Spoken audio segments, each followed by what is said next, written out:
Welcome back to episode 3 of the Big Nasty Brain. I've previously in the past, I've done guitar players and I've done bass players. Today, I'm doing drummers. Big surprise.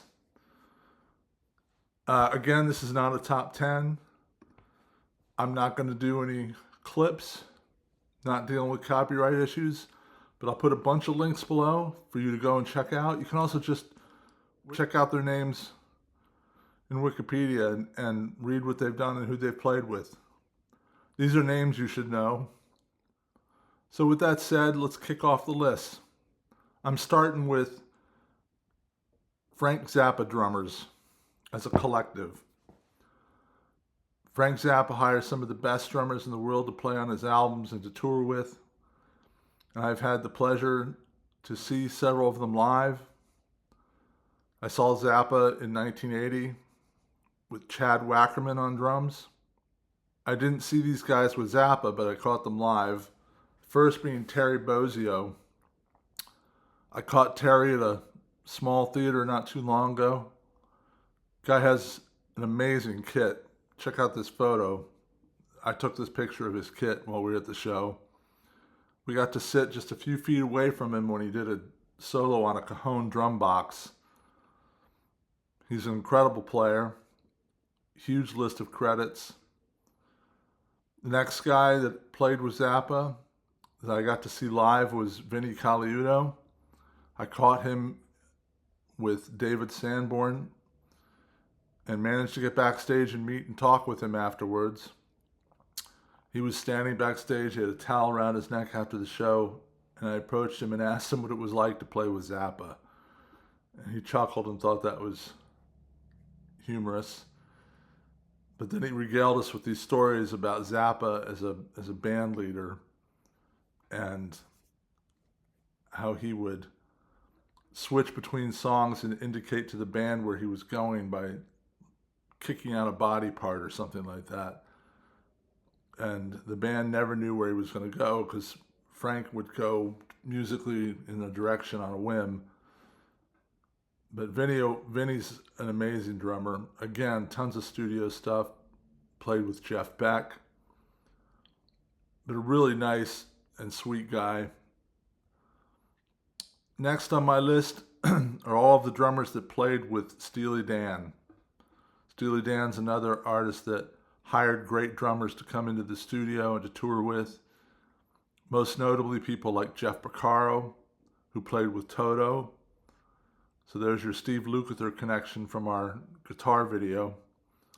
You've got Hal Blaine, who was a member of the Wrecking Crew, did a lot of work with Carol Kay, who I talked about in our bass player video. His list of credits it's just amazing. Then we've got Bernard Purdie. You've heard of the Purdie Shuffle. It's a little little drum sample that's been used hundreds of times in modern music. You've definitely heard that. And then Steve Gadd. I'm going to highly recommend you check out the Asia album. A couple of these guys play on that, and it just gives you an idea of some of the drum work, especially Steve Gadd's stuff. Next on my list is probably the quintessential prog rock drummer, Bill Bruford. Played with Yes, with UK, King Crimson. But his work with Yes, especially on things like Fragile and Close to the Edge. Guy's a phenomenal drummer. Just listen to him. Next up on my list, somebody you probably know as an 80s and 90s pop icon. But in the 70s, he was another quintessential prog rock drummer, Phil Collins. His work on things like Selling England by the Pound and The Lamb Lies Down on Broadway and A Trick of the Tail. There's another one of those little album marks worth checking out. If you want to dig into Genesis, check those 3 albums out. Phil's a great drummer. I got to see him live with Genesis in the early 80s on tour, and Chester Thompson was on tour with him too, another drummer that had played with Zappa. Next up on my list, Ringo Starr. Undeniable influence on modern drumming. I know a lot of it was very simple 2/4 shuffle kind of stuff in the early albums, but by the time you get to Help, he becomes so creative with his fills and some of his drum patterns and rhythms.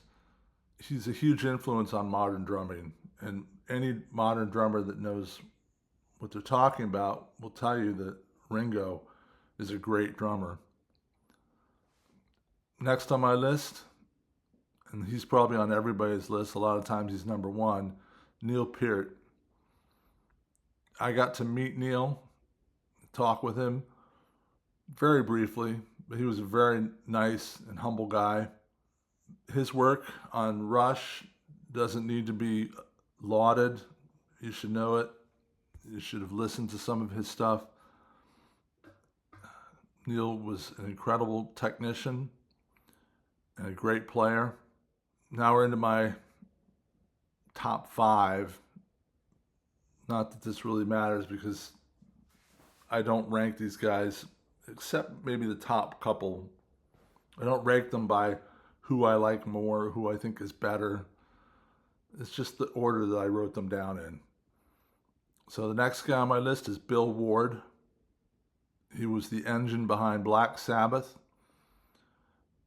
Probably the prototypical metal drummer. War Pigs, baby. Just listen to War Pigs. But all that early Sabbath stuff, he was the driving force behind it. Just a great drummer with a unique feel. Next up on my list is Eric Kretz. He's the drummer for Stone Temple Pilots.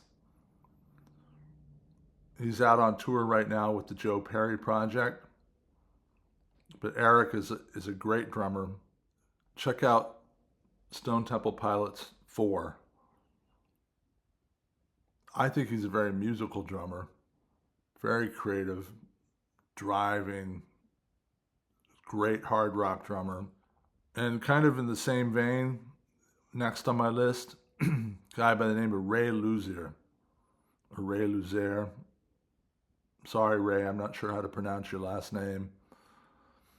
Ray plays with Korn. But he's also done things like KXM with Doug Pinnick from King's X and George Lynch from Dokken and the Lynch Mob. And he also did Army of Anyone with the guys from STP, the DeLeo brothers. I'm going to put a link to one song down below. Check it out. Phenomenal drum fills, huge drum sound. Ray is definitely the real deal. Now we're into my top 2. My number 2 is most people's number 1. And that's John Bonham from Zeppelin. His right footwork alone made him legendary. But he had this huge drum sound. A lot of drummers in the 60s would dampen their kit with towels or pillows or things like that to give it a flatter, thuddier kind of sound.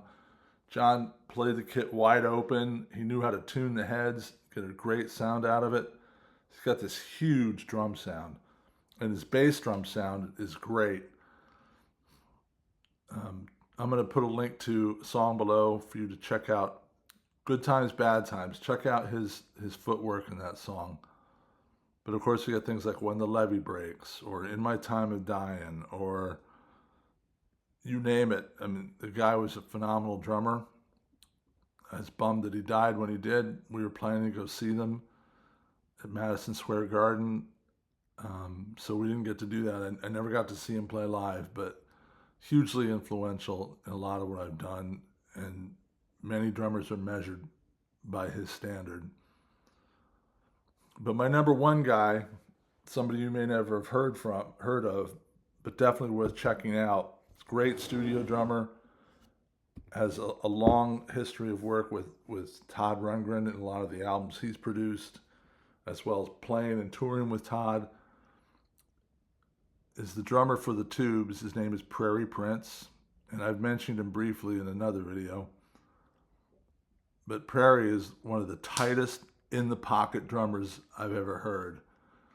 I've also had a chance to meet him several times, and another great, quiet, humble guy. Also a phenomenal artist. Some of his artwork, he's done their album covers and things like that. And he, together with Mike Cotton, the synth player of the Tubes, had a studio and did a lot of work for movies and other touring acts and things like that. Prairie's a great drummer. I'm going to put 2 tracks below. One is more of a prog kind of tune that was on their debut album. Another one is a funk thing they did with Earth, Wind, and Fire much later, but he's so in the pocket in that song. Yeah, so check out Praire Prince.